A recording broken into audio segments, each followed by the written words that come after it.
Hello guys, तो आज के থেকে শুরু করছি আমাদের একটা মিনি সিরিজ। সেই সিরিজটার নাম হচ্ছে কি कुछ भी बनाएंगे। হ্যাঁ, আমি রান্না বান্না ভালোই করতে পারি, বাট আমি যখন তাড়াহুড়ার মধ্যে থাকি তখন আমি কিভাবে চটজলদি রান্না করি এবং শর্ট প্রসেসে ভালো সুন্দর রান্না করতে পারি সেটাই তোমাদেরকে আমি দেখাবো।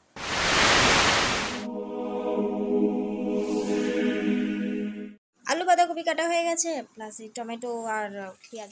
তো এখন আমি গরম তেলের মধ্যে পেঁয়াজ আর টমেটোটা দিয়ে নিলাম, তারপরে আমি দিয়ে নিচ্ছি হচ্ছে গিয়ে আলুটাকে ভালো করে ভাজা ভাজা করে আমরা এর মধ্যে দেবো লবণটা দে এই দেবে হ্যাঁ, এই তো দিল।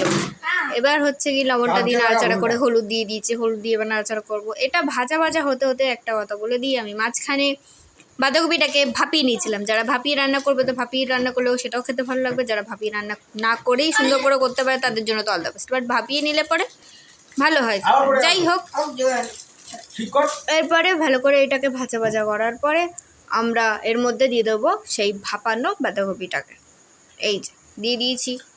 এবার এইটা দিয়ে ভালো করে নাড়াচাড়া করে আমরা এর মধ্যে মশলাগুলো দিয়ে দেবো, হলুদ, জিরে গুঁড়ো, লঙ্কার গুঁড়ো, আর যেটা দেওয়া মিস হয়ে গেছে সেটা হচ্ছে কি ম্যাগি মশলা। বাড়িতে ছিল না তাই দিতে পারিনি, দিয়ে তোমাদের কাছে থাকলে তোমরা দিয়ে দেবে, খুব টেস্টি লাগে। যাই হোক, ব্যাকগ্রাউন্ডে আমার বোন মাঝে মাঝে চিরিক দিয়ে উঠছে, আমি এখানে বসে বসে ভাবছিলাম কখন হবে, আর এই যে হয়ে গেছে, খুব ভালো খেতে হয়েছিল।